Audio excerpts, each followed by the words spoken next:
வணக்கம் நண்பர்களே. இந்த காணொலியில் நம்ம என்ன பார்க்க போகிறோன்னா ஆலம்பறை ஃபோர்ட். நமது ஈசிஆர் சாலையில் மரக்காணத்துக்கும் கடப்பாக்கத்துக்கும் அடுத்து ஆலம்பறை ஃபோர்ட் என்று முகலாயர்களால் கட்டப்பட்ட ஒரு அரண்மனை உள்ளது.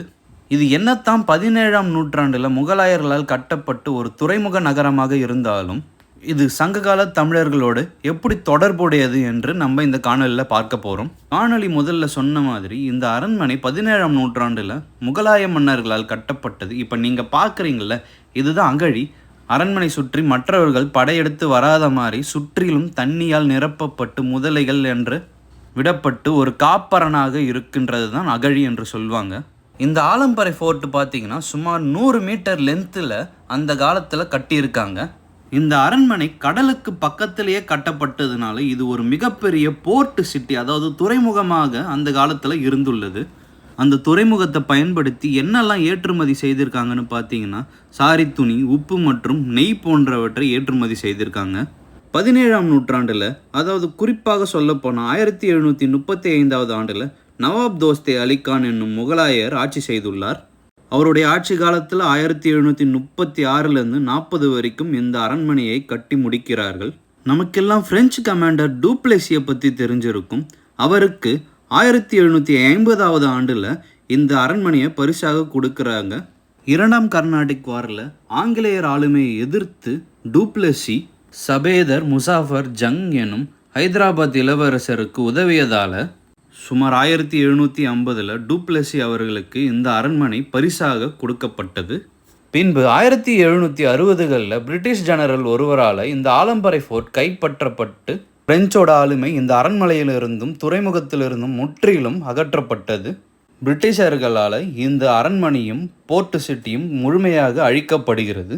இதுதான் முகலாயருக்கும் பிரிட்டிஷுக்கும் பிரெஞ்சுக்காரர்களுக்கும் இந்த அரண்மனையுடன் இருந்த சம்பந்தம்.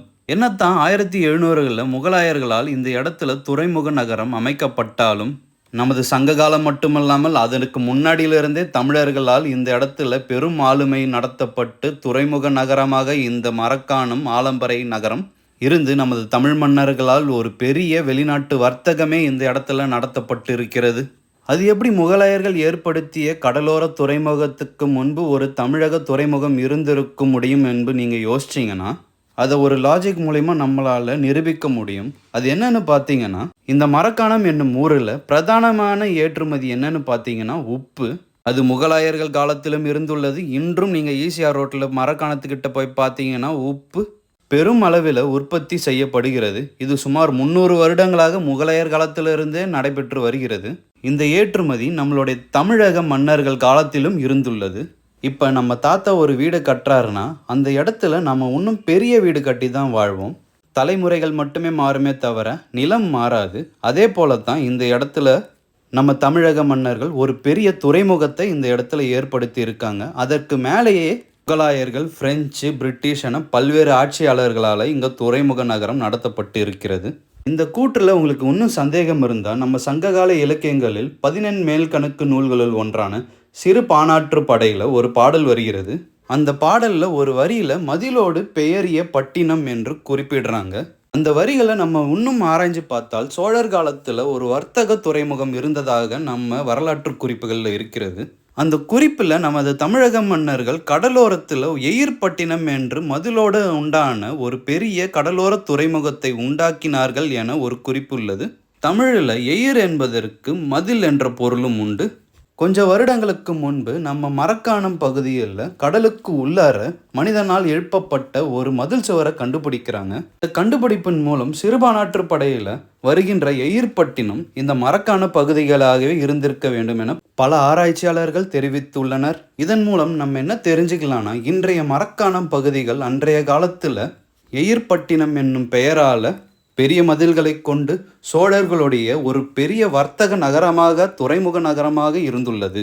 நமது சங்ககால தமிழர்கள் இந்த எயிர்பட்டினத்தை எப்படி துறைமுகத்திலிருந்து நகரத்துடன் எப்படி இணைச்சிருக்காங்கன்னு பார்த்தீங்கன்னா, இப்போது இருக்க ஆலம்பறை ஃபோர்ட்டு தான் அந்த காலத்தில் இருந்த துறைமுகம்னு எடுத்துக்கிட்டோம்னா, துறைமுகத்தில் படகு சேவையை ஆரம்பித்தால் கலிவேலி ஏரியில் நீரோட்டம் மூலயமாக உள்ளே வந்து நீங்கள் பார்க்குற முன்னூர் என்னும் கிராமத்தில் அந்த காலத்தில் வணிக வர்த்தக நகரமாக ஏற்படுத்தி பலவிதமான நாடுகளோடு வணிகம் செய்துள்ளனர் நமது சங்ககால தமிழர்கள்.